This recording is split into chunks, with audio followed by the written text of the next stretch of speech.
అండి. బైక్ మీద ఎక్కి కూర్చున్నాను, నడుపుతున్నాను బైక్ని చక్కగా. కారులోకి వచ్చి కూర్చున్నాను, కారుని డ్రైవ్ చేస్తున్నాను చక్కగా. బైక్ మీద ఎక్కి రోడ్డుని సరిగా చూస్తూ మనస్సు అంతా, దృష్టి అంతా రోడ్డు మీద పెడుతూ బైక్ నడుపుతూ ఉంటే హాయిగా ఉంటుంది. అలాగే కారులో కూర్చుని రోడ్డుని చూస్తూ, ఏ ఆలోచన లేకుండా రోడ్డును చూస్తూ, వచ్చేదాన్ని పోయేదాన్ని పరిశీలనగా చూస్తూ, నా స్థితిలో నా రూట్లో నేను కరెక్ట్గా వెళ్తూ ఉన్నప్పుడు ఏ వాహనం వచ్చి నన్ను నన్ను ఢీ కొట్టదు, అలాగే నేను కూడా ఏ వాహనాన్ని కూడా ఢీ కొట్టను. సో అక్కడ యాక్సిడెంట్ జరగదు. నేను పరధ్యానంగా ఉంటేనే, చూడండి, నేను పరధ్యానంగా ఉంటేనే ఏ వాహనమైనా వచ్చి నన్ను ఢీ కొడుతుంది, లేదు నేను ఏ వాహనమైనా సరే ఢీ కొడతాను. అక్కడ యాక్సిడెంట్ అవుతుంది. యాక్సిడెంట్ అయిపోయిన తర్వాత ఏదైనా జరగచ్చు. కారే పాడవచ్చు, లేదు కారులో ఉన్న నాకే ఏదన్నా అవ్వచ్చు. కాబట్టి చాలా జాగ్రత్తగా నడపాలి. అదే విధంగా ఈ శరీరం అనే వాహనంలోకి నేను, ఆత్మనైన నేను వచ్చి కూర్చున్నాను. కూర్చుని చాలా జాగ్రత్తగా ఈ శరీరం అనే వాహనం నడుపుకుంటూ దారి అనే, మార్గం అనే జీవితంలో హాయిగా నడుస్తూ ఉంటే, హాయిగా ప్రయాణం చేస్తూ ఉంటే, కష్టము అనే వాహనము, బయట వాహనం, కష్టమనే వాహనము, లేదు నష్టమనే వాహనము, బాధైన వాహనము, దుఃఖమనే వాహనము, అనారోగ్యం అనే వాహనము ఏదైతే ఉందో ఇవి వచ్చి నా వాహనాన్ని గుద్దుకోవు. ఇప్పుడు నేను చక్కగా ప్రయాణం చేస్తూ ఉన్నప్పుడు దారిని చూస్తూ, పరిశీలనగా చూస్తూ, ఆ పక్క ఈ పక్క ఏ ఏ బళ్ళు వస్తున్నాయో, ఏ వాహనాలు వస్తాయో వాటిని చూసుకుంటూ తప్పించుకుంటూ వెళ్ళిపోతున్నప్పుడు, కేవలం చూస్తున్నప్పుడు మాత్రమే, కళ్ళుతో కాదు మనసుతో చూడాలి. లోపల నుంచి మనసుతో చూడాలి రోడ్డుని. అప్పుడు మాత్రమే యాక్సిడెంట్ లాభం. అలానే ఈ దేహంలో ఉన్న నేను ఆత్మగానే ఉంటేనే, ఆత్మస్థితితో ఉంటేనే, నా ఇంద్రియాల్ని, నా మనస్సుని, నా బుద్ధిని కూడా నా కంట్రోల్లో పెట్టుకుంటేనే ఈ వాహనము అనే దేహము ఈ జీవితం అనే మార్గంలో, ఈ జీవితం అనే ప్రయాణంలో హాయిగా వెళ్ళిపోతుంది. ఈ దేహము హాయిగా ఉంటుంది, ఏ యాక్సిడెంట్ జరగవు, దేహానికి అనారోగ్యం రాదు, మనస్సుకి దుఃఖము రాదు, కష్టము రాదు, బాధ రాదు, ఏది రాదు. ఇప్పుడు నేను వీటిని కంట్రోల్లో పెట్టుకుంటేనే, వీటిని ఎప్పుడైతే వదిలేసానో అవి చిందరబదనికి వెళ్ళిపోతాయి. బుద్ధి మాట మనస్సు ఎందో, మనస్సు మాట ఇంద్రియాలు ఎన్నో, ఇంద్రియాలు అలా బయటికి వెళ్ళిపోతుంటాయి. అది వెళ్ళిపోయి ఏం చేస్తాయి, దేనో దాన్ని తెచ్చుకుంటాయి గుద్దుకోవడానికి. గుద్దేసుకున్నాయి, ఏముంది ఇంకా? అయితే శరీరం డ్యామేజ్ అవ్వచ్చు, లేదంటే మనసుకి డ్యామేజ్ అవ్వచ్చు. మనసుకి డ్యామేజ్ ఏంటి? శరీరం డ్యామేజ్ ఏంటి? అనారోగ్యం. మనసుకి డ్యామేజ్ ఏంటి? దుఃఖము, బాధ, చింత, దిగులు, మనసుకి డ్యామేజ్. సో తద్వారా నేను ఆనందంగా ఉండలేను. సో మీకు ఈ యోగ రహస్యాల్లో నేర్పిన ప్రతి క్రియని అభ్యసిస్తూ చేస్తున్నామండి, బాగుందండి, ఆనందంగా ఉందండి, ప్రశాంతంగా, ఇది కాదండి. ప్రాక్టికాలిటీలో అనుభవంలో పెట్టుకుంటూ, చక్రాస్ ఎప్పటికప్పుడు హీల్ చేసుకుంటూ, ప్రహ్లాదాన్ని నిరంతరం మీరు ఉపయోగించుకుంటూ ఆ స్థితితో ఉంటే ఇవన్నీ మీకు ఉపకరిస్తాయి హాయిగా. మరి ఆ స్థితిలో ఎప్పుడు ఉండాలంటే, నేను నేర్పే ప్రతి క్రియని మీరు మనస వాచ కర్మణ త్రికరణ శుద్ధితో ప్రాక్టీస్ చేస్తూ దాన్ని భౌతికంలో అప్లై చేసుకుంటూ ఉన్నప్పుడు మీ జీవితం అమోఘం, మీ జీవితం ధన్యం. ఇదే ఆఖరి జన్మ అవ్వాలి మీకు. ఇంతకు మించి ఇంక ఎక్కువ జన్మలు వద్దు. ఏ జన్మలో సరే దుఃఖమే. ఆ జన్మలో ఏమవుతుందో మనకు తెలియదు. ఇప్పటి వరకు జన్మలో చాలు మనకి, ఇదే ఆఖరి జన్మ కావాలి. ఈ జన్మలోనే ఆనందం పొందేద్దాం. ఈ జన్మ ఆనందం పొందాం అనుకున్న వాళ్ళు చేతులు ఎట్టండి. ఇంకో జన్మ ఉందాం అనుకున్న వాళ్ళు చేతులు దింపండి. వీడియో సాంగ్ చేసుకోండి. వీడియో సాంగ్ చేసుకున్న వాళ్ళే చేతులు ఎత్తుతారు, లేదంటే వీళ్ళందరూ ఇంకో జన్మ ఎత్తుతారు. ఈ జన్మలోనే ఆనందంగా అనుభవించేద్దాం అనుకున్న వాళ్ళు చేతులు ఎత్తండి. ఈ జన్మ ఆఖరి జన్మ చేసుకుందాం అనుకున్న వాళ్ళు చేతులు ఎత్తండి. ఇంకో జన్మ ఉందాం అనుకున్న వాళ్ళు వీడియోస్ క్లోజ్ చేసుకోండి. అంటే వీళ్ళందరికీ వీడియోస్ క్లోజ్ చేసుకున్నట్టు వీళ్ళందరికీ ఇంకో జన్మ కావాలన్నమాట. ఓకే,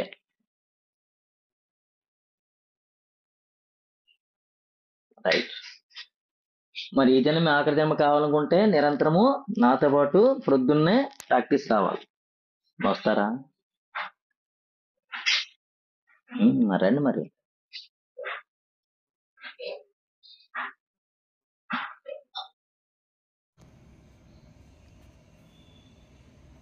చెప్పండి అమ్మా, మీ అనురాధ, మీ ఎక్స్పీరియన్స్ ఏంటి? ఈరోజు ఇంతకు ముందే గురూజీ ఒక 2 hours బ్యాక్ మా హస్బెండ్ తనకి ఈసోపాగస్ ప్రాబ్లం ఉంది. యాక్చువల్ గా పచ్చళ్ళు అవి తింటే తనకి బాగుండదు అనమాట. అయితే పచ్చళ్ళు తిన్నారు, తినకూడనివి తిన్నారు, జాడీలో పచ్చళ్ళు. తనకి గ్యాస్ ఫామ్ అయిపోయింది, అన్ఈజీగా ఉంటున్నారు. ఒక జీరా వాటర్ బాయిల్ చేసుకొని తాగారు, అదంతా ఏం తగ్గలేదు. ఆయిల్ అది అప్లై చేశారు, కానీ అడగట్లేదు నన్ను. ఫీల్ దాంతో ఇబ్బంది పడుతున్నారు కానీ అడగట్లేదు. ఇంకా నేనే తన బాధ చూడలేక అది ఆక్యుప్రెషర్ పాయింట్ వెళ్ళి చేతిలో, ఇక్కడ మీరు చూపించారు కదా గురూజీ ఇదంతా లంగ్స్ ఉంటది అనేసి, ఇక్కడ ప్రెస్ చేసినప్పుడు అక్కడ పెయిన్ తను తట్టుకోలేకపోయారు. ఓకే, అది అట్లా ప్రెస్ చేస్తున్నాను 18 times. అది 2 hands లో ప్రెస్ చేశాను. వెంటనే తనకి రిలాక్సేషన్ వచ్చేసింది గురించి, రిలీఫ్ ఫీల్ అయ్యారు. ఓకే. చెప్పారా మీ గురువు గారు చెప్పారా అంటే, గురువు గారు చెప్తానే కదా నాకు తెలిసింది అని చెప్పాను. వెరీ గుడ్ తల్లి. ఇంకా ఎక్కడన్నా అది దాంతో తను వెంటనే అప్పటిదాకా అనీజీగా ఉండి మాట్లాడలేక అలా ఉన్నారు. ఆ నొప్పి తగ్గిపోగానే బాగా మాట్లాడారు. అదొక్కటే కదా, ఇంకా ఏమన్నా ఫింగర్స్ లో అంటే ఆయనకి అక్కడ గ్యాస్ ఫామ్ అయింది, మీరు లంగ్స్ లో చూసారు. ఆ గ్యాస్ ఇంకా అక్కడే కాకుండా ఇంకా చాలా ప్రాంతాల్లో ఫామ్ అవ్వచ్చు. హార్ట్ దగ్గర ఫామ్ అవ్వచ్చు, లివర్ దగ్గర ఫామ్ అవ్వచ్చు, స్టమక్లో ఫామ్ అవ్వచ్చు. సో మొత్తం అన్నీ కూడా ప్రెస్ చేయాలి. ప్రెస్ చేస్తే అప్పుడు బయటకు వచ్చేస్తుంది. నిన్న మన గోపాలపురంలో క్లాస్ చేసిన ఒక ఆయన ఉన్నారు, లక్ష్మణరావు గారు అని. ఆయనకి అప్పుడే జ్వరం ఉంది, టైఫాయిడ్ జ్వరం ఏదో ఉందట. మందులు వాడుతున్నారు. అసలు మామూలుగా మందులు వాడరట, ఆయన మందులు వాడుతున్నారు అన్నమాట. ఈ 15 రోజులు పట్టు 10 రోజులు పట్టు సంథింగ్, నాకు తెలియదు. గ్యాస్ మొన్న నుంచి పట్టేస్తుంది, నొప్పి వచ్చేస్తుంది కడుపు అంతా.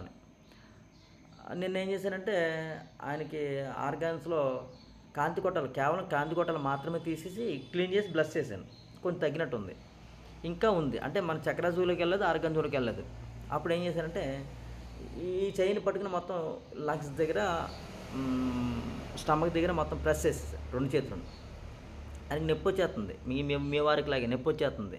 నొప్పితో పాటు తెంపులు కూడా బయటకు వచ్చింది. తెంపులు కూడా బయటకు వచ్చింది. బయటకు వచ్చిన తర్వాత ఫ్రీగా ఉందని గురించి అన్నారు. మరి ఈ టెక్నిక్ మన దగ్గర లేకపోతే ఏం చేస్తాము? మందుల షాపుకి వెళ్తాము, మందులు వాడతాము. వాళ్ళేదో మందు ఇస్తారు, అది మంచి జరగచ్చు, చెడు జరగచ్చు. సో ఏదైనా సరే ఎఫెక్ట్ అయితే ఉంటుంది అది. ఇప్పుడు మనకి మందులు లేకుండానే తగ్గిందిగా.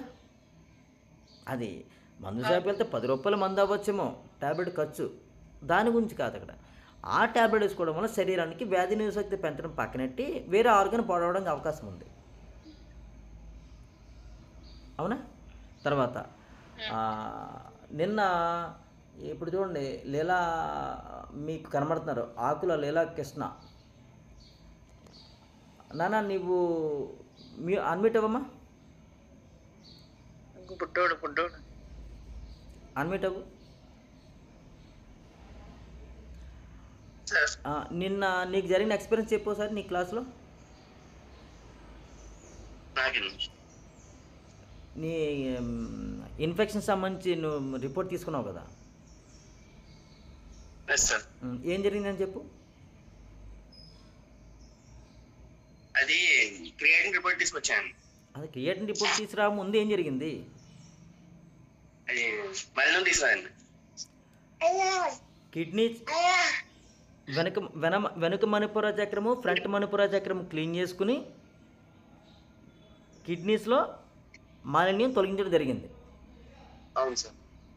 ఇప్పుడు అలా జరిగిన వెంటనే ఏం చెప్పారంటే ఈయనకి కిడ్నీ ట్రాన్స్ప్లాంటేషన్ జరగాలని చెప్పారట. ఒక కిడ్నీ పాడైపోయింది, కిడ్నీ మార్పిడి జరగాలి అని చెప్పారట. డయాలసిస్కి వెళ్తుంది. అంతవరకు డయాలసిస్కి వెళ్లకుండా ముందు శరీరాన్ని సిద్ధం చేయడానికి వాళ్ళు మందులు వాడుతున్నారు. నేను ఏం చేసామంటే ముందు వెనక మణిపుర చక్రం క్లీన్ చేసేసి కిడ్నీలో మలిని తీసి మనం బయట పంపించాం. పంపించిన తర్వాత ఆయనకి ఏం చెప్పానంటే, నాన్న నీకు ఈ క్రియేటిన్ చెక్ చేయడానికి ఎంత ఖర్చు అవుతుంది? నాకు తెలియదు. ఎంత ఖర్చు అవుతుంది అంటే, ఎంత అవుతుంది? 100-200 అవుతుంది అన్నారు. సరే రిపోర్ట్ ఎంతసేపటికి ఇస్తారు అంటే, సాయంత్రం వరకు ఇస్తారు, ఏమో తెలియదు నాకు. ఆ పావుగంటలు ఇచ్చేస్తారని వెంటనే నువ్వు వెళ్ళిపోయి క్రియేటిన్ చెక్ చేసి రానా అన్నాను. అప్పటివరకు ఈయనకి క్రియేటిన్ లెవెల్ 6 ఉందట. మనము బ్లడ్ చేసి పంపించిన తర్వాత 5.97, అంతేనమ్మా? అవును సార్, 5.97. 6% క్రియేటిన్ ఉండేది, 5.97 వచ్చింది. అంటే 0.3% నిన్న క్రియేటిన్ మార్పు వచ్చింది. ఎలా వచ్చింది? కేవలం ఫ్రంట్ అండ్ బ్యాక్ మణిపుర చక్ర కిడ్నీకి ప్రభావం చూపిస్తుందని తెలుసుకున్నాం కదా క్లాసెస్లో. ఫ్రంట్ మణిపుర చక్రము స్టమక్ చూపిస్తుంది, బ్యాక్ మణిపుర చక్రము కిడ్నీ చూపిస్తుంది. ఆ మణిపుర చక్రం ఏదైతే ఉందో క్లీన్ చేసి బ్లస్ చేయడం వల్ల కిడ్నీస్లోకి వెళ్ళిపోయి ఆ ఆర్గాన్లో ఉన్న మాలిన్యం తీసి మనం బ్లస్ చేయడం వల్ల ఏమైంది? అప్పటికప్పుడు క్రియేటిన్ లెవెల్ పెరిగింది. ఇది ఈ గోపాలపురంలో ఉన్న స్టూడెంట్స్కి అందరికీ తెలియజేయడం కోసం. అంటే అప్పటికప్పుడు తలపోటు వచ్చింది, తగ్గుతుంది. అప్పటికప్పుడు నడునే పాలడు ఉంది, ఇలా తీస్తే తగ్గుతుంది. మోకాలు నొప్పి ఉంది, తగ్గుతుంది. మరి లోపల సపోజ్ కిడ్నీస్కి ఎఫెక్ట్ వచ్చింది, దాని క్రియేటిన్ లెవెల్ పెరిగింది, పెరగలేదు, నాకు ఎలా తెలుస్తుంది? లేదంటే లంగ్స్లో ఇన్ఫెక్షన్ ఉంది, అది తగ్గింది, తగ్గలేదో తెలీదు, నాకు ఎలా తెలుస్తుంది? టెస్ట్ చేసుకుని తెలుస్తుంది. హార్ట్ ఏదో ప్రాబ్లం ఉంది, హార్ట్లో ఉన్న మలిని తీసేసాము, ఫ్రంట్ హార్ట్ని క్లీన్ చేసేసాము, బ్యాక్ హార్ట్ని క్లీన్ చేసేసాము, హార్ట్లో ఉన్న మలిని తీసేసాము, బ్లస్ చేసాము, అది బాగుందో నాకు ఎలా తెలుస్తుంది? ఎక్స్రే తీసుకుంటే తెలుస్తుంది, స్కానింగ్ దీంతో తెలుస్తుంది కదా. అట్లాగా అప్పటికప్పుడు నాకు ఆలోచన వచ్చి, నువ్వు వెంటనే వెళ్ళి నువ్వు క్రియేటిన్ తీసుకురా బాబు అని చెప్పాను. తీసుకురా అని చెప్పారు. కనబడింది ఏంటి? ఓ 3%, 0.3% తగ్గింది. సో ఇలాగా మీరు ప్రతి అనారోగ్యానికి కూడా మీరు చక్రాస్ క్లీన్ చేసుకుని ఆర్గన్స్ బ్లెస్ చేసుకుంటే ఖచ్చితంగా తలపోటు నుంచి క్యాన్సర్ వరకు తగ్గుతుంది.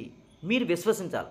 మీరు నేర్చుకునే విద్య మీద విశ్వాసాన్ని పెంచుకోవాలి, భగవంతుని మీద విశ్వాసాన్ని పెంచుకోవాలి.